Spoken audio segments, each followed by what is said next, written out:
Et d'ailleurs, moi, j'ai pas honte, hein. Je suis tellement sûre Bah, de si t'as qui pas je honte, suis. montre-nous tes cheveux. Ah bah, moi, je vais vous montrer mes cheveux. Attends, je vais m'enlever. Voilà, mes cheveux. Et ce qui est important, voilà, moi, j'assume. Ce qui est important, c'est T'es en que rémission. je ne mets pas une perruque. Moi, ma beauté vient de ma connaissance. De ma connaissance de qui je suis en Jésus-Christ. Et j'aimerais que les gens arrêtent de dire aux femmes, de complexer les femmes, de les mettre mal à l'aise en disant, toi, tu vas aller en enfer parce que tu mets des faux cheveux, parce que... Voilà, donc quand j'ai dit que nous sommes au 21e siècle, cela veut dire que quoi? Ça dit que Dieu ne nous regarde pas parce qu'on a mis des mèches. Dieu ne nous regarde pas parce qu'il ne nous condamne pas plutôt parce qu'on a mis des mèches ou on a mis des faux ongles. Non. Dieu ne nous regarde pas parce qu'il ne nous condamne pas plutôt parce qu'on a mis des mèches ou on a mis des faux ongles. Non. Dieu ne nous regarde pas parce qu'il ne nous condamne pas plutôt parce qu'on a mis des mèches ou on a mis des faux ongles. Non.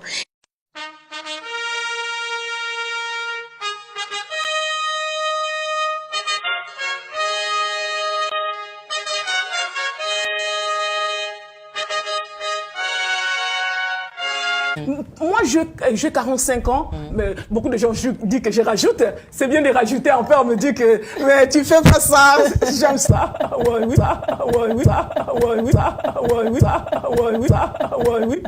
Quand on grandit, on perd beaucoup de choses, tu vois. Parfois, maman, à l'âge de maman Nicole, par exemple, elle a peut-être tout. Mais moi, déjà, à 30 ans, j'ai commencé à tout perdre, peut-être de cheveux, par rapport à mon corps, à moi. Mais je dois faire quelque chose. Je dois faire quelque chose. Je dois faire quelque chose. Ils vont prétendre en fait que les bijoux sont mauvais. Ils vont prétendre en fait que les bijoux sont mauvais.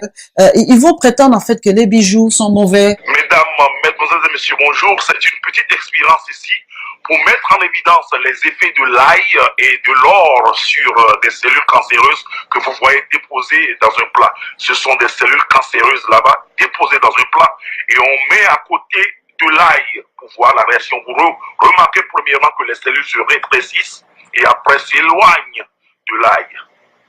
L'ail repousse, on voit clairement que l'ail repousse les cellules cancéreuses. Oui, on va de l'autre côté pour voir, on voit clairement que les cellules s'éloignent de l'ail. Elles s'éloignent bien sûr de l'ail. Oui, oui, oui. On voit clairement que les cellules ne veulent pas s'approcher de l'ail. On fait maintenant l'expérience avec une bague en or et c'est l'effet contraire que nous remarquons. Nous remarquons que les cellules s'expandent premièrement et s'approchent de la bague en or et veulent l'engloutir. On va de l'autre côté. Derrière, les cellules rebroussent chemin et s'approchent, bien sûr, se ruent vers la bague en or. C'est comme un miracle ici. Vous voyez clairement que l'effet de l'ail, quand on vous dit de consommer de l'ail, on dit que l'ail a des effets très très très positifs sur la santé. Et voilà la preuve ici. Voilà une petite mise en évidence et j'espère que vous allez prendre une bonne note. Ils vont prétendre en fait que les bijoux sont mauvais. Ils vont prétendre que les mèches sont mauvais. Même les pantalons, quelquefois, ils disent que c'est mauvais aussi. Mais en fait, qui est-ce qui a créé tout ça? Dieu nous a créé, mais après, il nous a donné de l'intelligence pour avoir de la créativité. Donc, les mèches, c'est de la créativité aussi. Donc, les mèches, c'est de la créativité aussi. Donc, les mèches, c'est de la créativité aussi.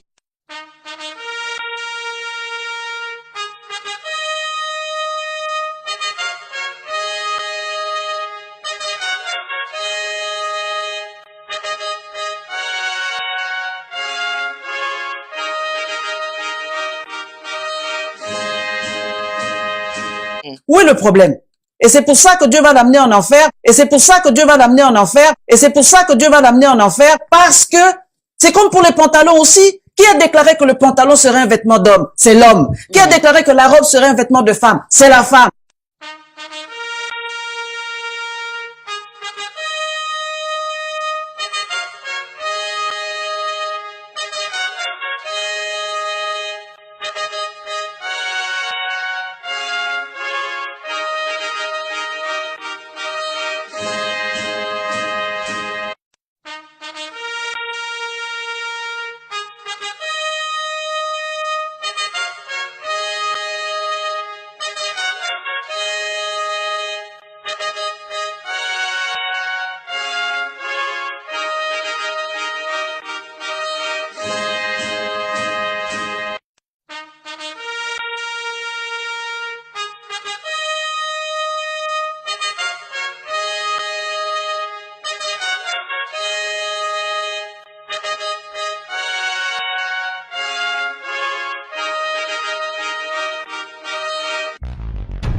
Je m'appelle Maïgari le Lord et aujourd'hui je vais vous parler d'un sujet qui fait toujours polémique et très difficile à aborder parce que personne n'est jamais d'accord, le tissage. Alors mesdemoiselles et mesdames, avant de commencer, j'aimerais juste dire que même si je vais beaucoup vous taper dessus dans cette vidéo, c'est tout simplement pour illustrer la maxime qui dit « Qui aime bien châtie bien ». Alors déjà, qu'est-ce qu'un tissage? J'ai fait mes recherches. Un tissage est une technique de pose d'extension capillaire. Elle consiste en 2 étapes. On commence par tresser les cheveux de la victime en natte, en général, qui font le tour de la tête. Ensuite, on coule littéralement des faux cheveux sur ces nattes. Et d'un coup, visuellement, on n'a plus des vilains cheveux, horribles cheveux d'africaine, mais des beaux cheveux de brésilienne ou d'indienne. Parce qu'en fait, ces extensions viennent principalement de femmes indiennes qui se font tondre les cheveux pour des raisons spirituello-économiques et de femmes brésiliennes dont les cheveux sont particulièrement prisés par les niafous.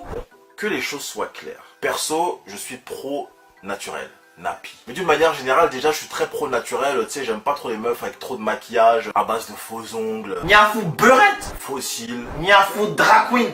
Faux yeux bleus. Niafou maximum. Donc, pour le coup, je parle surtout de mes sœurs renois. Même si les babtous, les rebeux aussi commencent à aller vraiment loin avec le bordel capillaire et toutes sortes de faux seins. Je vais pas vraiment m'attarder trop sur la technique ou sur le goût, ça c'est chacun son délire. Le vrai problème pour moi, en fait, c'est plus l'uniformisation de la beauté. En fait, j'ai vraiment l'impression qu'aujourd'hui, il y a un seul modèle de beauté, celui de la femme occidentale, caucasienne, et j'ai pas de problème avec elle. En fait, j'ai l'impression que c'est une dictature, et qui est pas seulement imposée aux femmes noires. Par exemple, en Asie, il y a beaucoup de femmes qui se font débrider les yeux comme ça, pour être considérées plus belles, pas que, mais aussi parce que ça les rapproche de l'idéal de beauté occidentale. Pourquoi est-ce que pour être belle, les femmes doivent toutes ressembler à un seul type de femme? C'est quand même dommage. Il y a tellement de beauté sur notre planète, mais nous on force les femmes par le cinéma, la pub, les clips de rap, pas que de rap. Bref, tout ce qui est en rapport avec l'image, la communication de l'image, on les force à adopter un seul type de beauté. Et c'est autant pour les cheveux que pour les mensurations. Pourquoi est-ce que les meufs noires, en l'occurrence, se font autant de tissage alors qu'il y a tellement de coiffures adaptées à ce type de cheveux si particulier et non moins magnifique qu'est le cheveu africain? Et je ne pense pas qu'il soit péjoratif de dire cheveux crépus. J'ai eu l'occasion de discuter, d'échanger avec des femmes noires autant tissées que naturelles et je me suis rendu compte qu'en fait, il y avait même une vraie pression au niveau professionnel.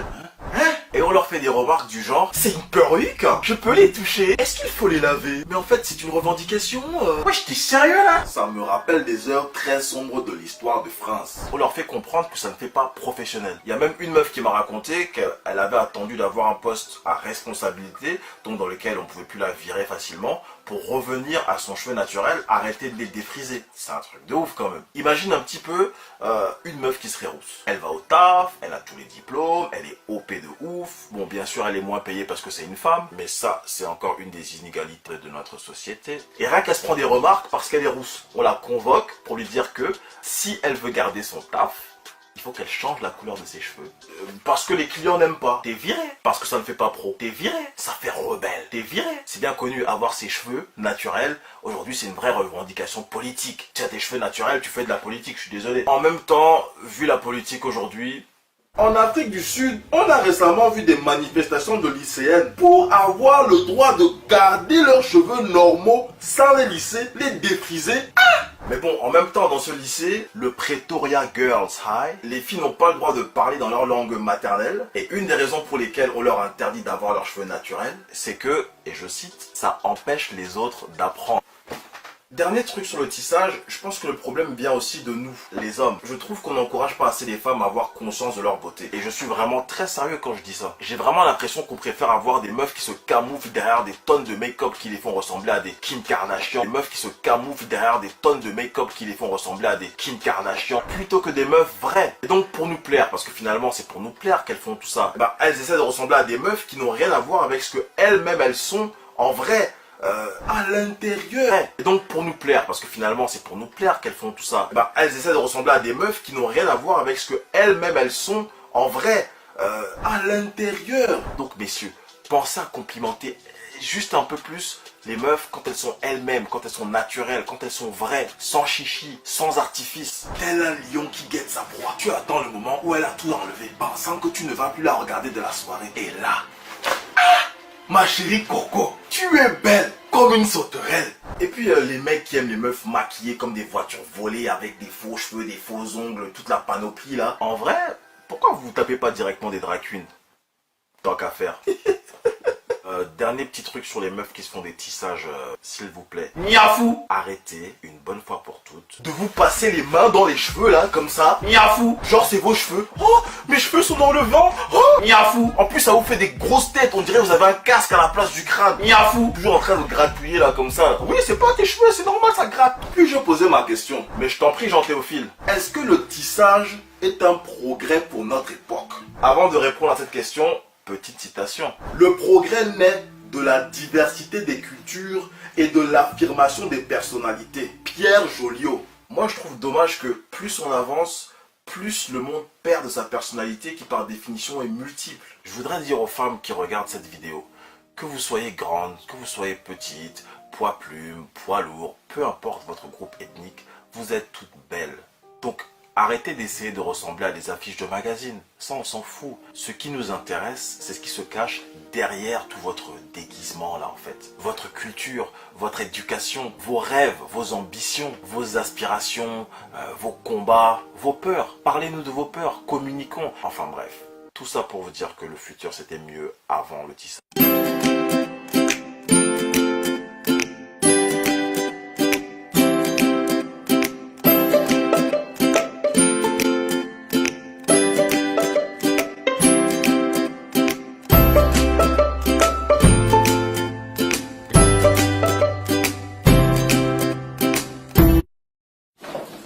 Salut, je m'appelle Célie, j'ai 24 ans, je viens juste de finir mes études en sciences politiques, j'habite à Paris, j'ai une grande maison, j'ai plein d'argent, j'ai un gars magnifique, j'ai plein d'amis, bref, la vie de rêve, genre tous les week-ends en boîte parce que j'aime trop danser, parce que je suis bien foutue, tout le monde me dit que je suis belle, bref, la vie idéale.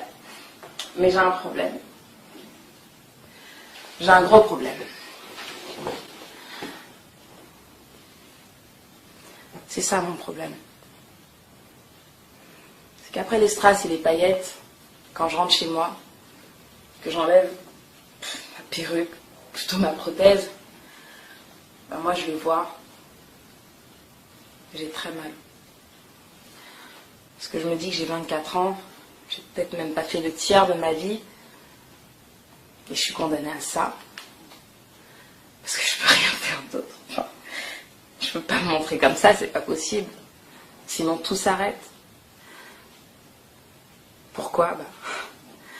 Parce que je me suis tissée, et encore tissée, parce que je voulais qu'on me dise toujours que j'étais belle et encore belle et de plus en plus belle. Je me suis fait de toutes sortes de mèches qui me serraient la tête. Des mèches, des lourdes mèches, je faisais des coiffures, je tirais. Je me défrisais, je me suis peut-être défrisée une centaine de fois. Et je me disais que ça allait s'arranger, donc j'achetais des crèmes, je dépensais de l'argent pour m'acheter la dernière crème, Dark and Lovely, Dr Miracle, Botanica, de toutes sortes de crèmes pour arranger la situation. Et j'ai fait qu'aggraver la situation. Et aujourd'hui, je suis condamnée. Je suis condamnée à rester comme ça. J'ai pas le cancer, j'ai pas de leucémie. Pourquoi est-ce que je dois me traîner ça tout le temps? Pourquoi? Je veux pas que ça vous arrive. C'est un truc que je souhaite même pas à mon pire ennemi. Alors faites attention à vos cheveux, parce que ça peut être indélébile. Voilà, donc la réalité de Soli, qui est certainement la réalité de millions de femmes noires qui sont dans le même chaos, dans la même souffrance. Hein. Donc nous avons initié une campagne, les de la populace, encore une fois, c'est encore nous, une campagne contre les méfaits du tissage, du défrisage, des tresses et de tout ce qui a trait à la maltraitance du cheveu afro. Aujourd'hui, il faut que ça rentre dans les têtes, il faut que ça se comprenne. Il y a un problème, un sérieux problème. Ouais, il y a un gros problème et ce qui moi me fait mal, c'est que personne n'en parle. Personne n'a tiré l'alarme pour dire que c'était plus possible, que c'est pas possible que 80 à 90% des femmes d'une communauté noire là se cachent les cheveux, ça arrache les cheveux, se font du mal avec des produits chimiques, avec des tractions répétées. C'est pas possible. Bah, je vais juste leur montrer, hein, voilà, des alopécies. Hein, malgré que ça fasse des mois que je sois devenue naturelle, j'ai toujours un problème pour faire pousser mes cheveux de devant à cause des tractions. C'est des problèmes de millions de femmes. Voilà. C'est pas juste moi avec mon problème et son problème, c'est des millions de femmes, c'est nos mamans. Des fois, il y a des mamans, quand on voit leurs cheveux, mais ça donne envie de pleurer. C'est des enfants qui commencent à être chauves à 10 ans, 11 ans. Mais c'est grave. On est clairement dans un déni. On est dans une souffrance. Dans un gros déni. Un gros déni. C'est-à-dire qu'on se dit, non, mais j'ai juste envie de changer de tête. Non, mais je fais ce que je veux. Oui, bien sûr, tu fais ce que tu veux. Là, tu fais ce que tu veux. Il y a pas de liberté, non. Quand tu te casses la tête ou des tonnes de mèches, et quand tu te défrises, tu te brûles, tu te rends le cheveu tout plat. Nous avons des cadavres de cheveux sur la tête. Ouais. C'est pas que des cheveux, non. Ce sont les cendres. C'est comme quand on brûle, ce qui reste, c'est ça. Et aujourd'hui, il faut qu'on arrête de faire semblant. Moi, en tout cas, je ne veux plus faire semblant. Quitte à brusquer ou blesser ou piquer ou énerver les gens, moi, je suis pas là pour faire plaisir. Ma cause, mon militantisme, mon engagement pour la cause afro, c'est pas le sourire ou le boost, un boost. Oh, je te booste, non. C'est pas pour ça que je le fais. Parce que demain, quand on aura une ribambelle de petites filles qui seront comme Naomi Campbell avec des rangées de déserts capillaires, moi, j'ai pas envie d'être là et d'avoir dit que je n'ai rien fait. Je vais me battre jusqu'à ce que ça passe. Si on peut le faire passer dans les écoles, si on peut le faire passer dans les pharmacies, on va le faire. On n'est pas là, c'est que le début de la campagne. Ouais, parce qu'on colle dans le métro, oui, parce qu'on veut que tout le monde voit. Il y en a qui pensent qu'on devrait laver notre linge sale en famille, alors que non, quand il y a des petits concernés, des petits de 3 mois, on m'a défrisé les cheveux à l'âge de 3 ans, 4 ans, on me mettait déjà des produits chimiques sur la tête, et je sais que je suis très loin d'être la seule, donc il faut tirer l'alarme. Donc pour que ce soit vu ou non par tout le monde entier, on le fera pour que ça s'arrête. Et puis moi, je voudrais rebondir surtout pour l'aspect, donc parce que c'est tous les aspects. Que ce soit en politique, on regarde Michelle Obama, Oprah Winfrey, les premières dames des présidents d'Afrique, des femmes qui sont censées être les modèles des jeunes filles, tout le monde est dedans. C'est-à-dire qu'on est dans ce phénomène, ce cycle qui, honnêtement, me sidère, ça c'est d'une. De deux, dans les églises, dans les mosquées, dans les religions, on a des femmes, oui, il faut être humble, Dieu nous dit d'être humble, de s'accepter, de faire... de s'accepter. C'est vrai ou d'accepter? Je suis pas d'accord. Je suis désolée. Ça là, c'est pas possible. C'est plus possible. Il faut arrêter de faire semblant. Pour cet aspect particulier de la spiritualité, si c'est ça, donc tu veux dire que Dieu s'est trompé. Dieu aurait dû te donner des cheveux lisses. Hein? C'est ça? Et puis, ce qui est dommage, c'est qu'on accepte tout ce qu'on nous vend. C'est-à-dire que moi, je suis allée dans une boutique à Château-Rouge. J'ai donné mon argent au vendeur qui ne voulait pas du tout mon bien. Parce que lui, il sait ce qu'il vend, il sait ce qu'il y a dedans, il sait ce que ça fait, mais lui, il ne le met pas sur les cheveux de ses enfants. Donc, je lui ai donné mon argent, je l'ai acheté et je l'ai même remercié. Bonjour monsieur, à la prochaine. Mais c'est grave, il y a un problème, j'avais un problème dans la tête. Quand je pense que celle qui me défrisait, elle mettait des gants, comme Gillette Watt le dit, elle mettait des gants, elle mettait ça sur ma tête et puis moi j'étais toute gaze, comme ça, ah oui, machin, nanana, ou elle mettait de la glycérine autour de ma tête. Donc tu veux protéger le contour de ma tête, mais tu veux pas protéger mon crâne.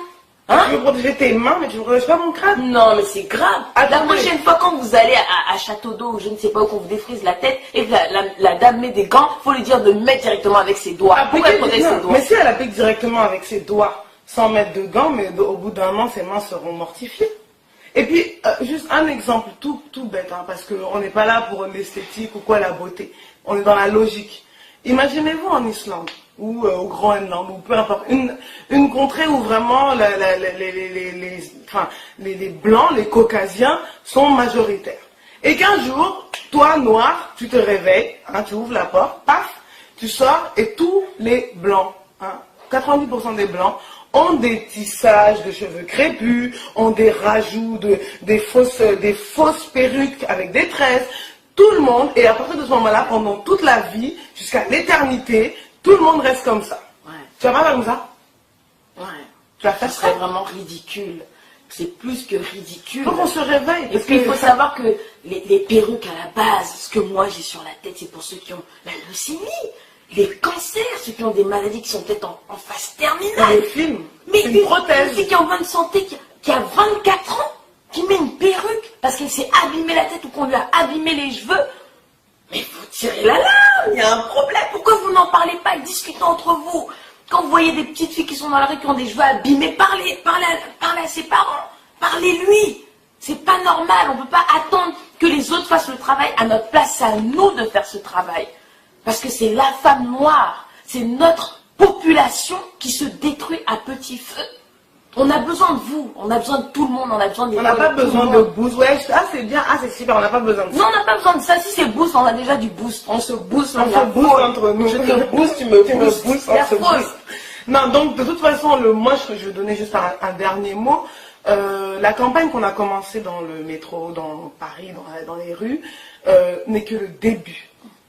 Non seulement on va la continuer ici, on va la continuer en Afrique, on va aller parler aux gouvernants, on va aller avec des études, on va aller parler. Il faut que le défrisage, déjà, soit perçu comme quelque chose de nocif.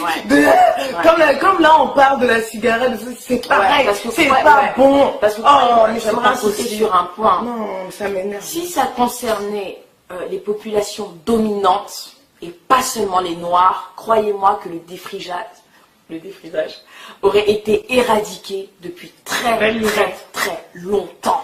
Mais là, il est vendu dans les supermarchés, dans les grandes surfaces, les grandes marques, dans le métro, des grandes affiches, des trucs qui nous détruisent la tête, qui nous brûlent jusqu'à la moelle. C'est grave, c'est très grave. Et on va pas lâcher l'affaire. On va être sur le combat, coller encore dans le métro. Partout on peut coller. Même si on peut l'écrire sur nos visages là, on va le faire. On va pas lâcher l'affaire. De la populace, toujours au top. Toujours là pour porter les messages. Voilà, il y avait un avant, il y avait un après. On est dans l'après, maintenant on est là. Voilà. On part pas. Merci.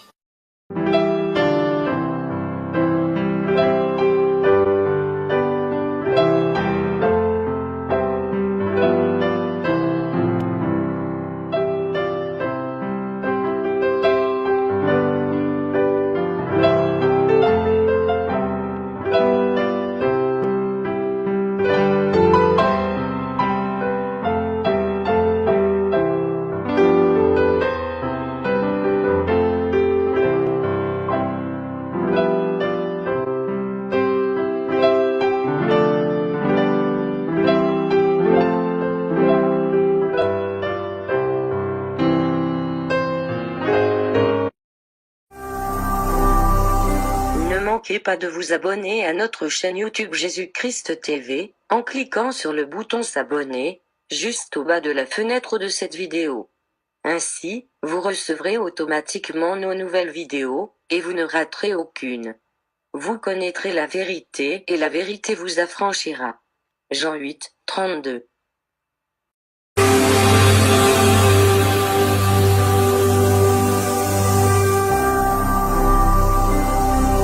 Jésus-Christ TV, vous connaîtrez la vérité et la vérité vous affranchira.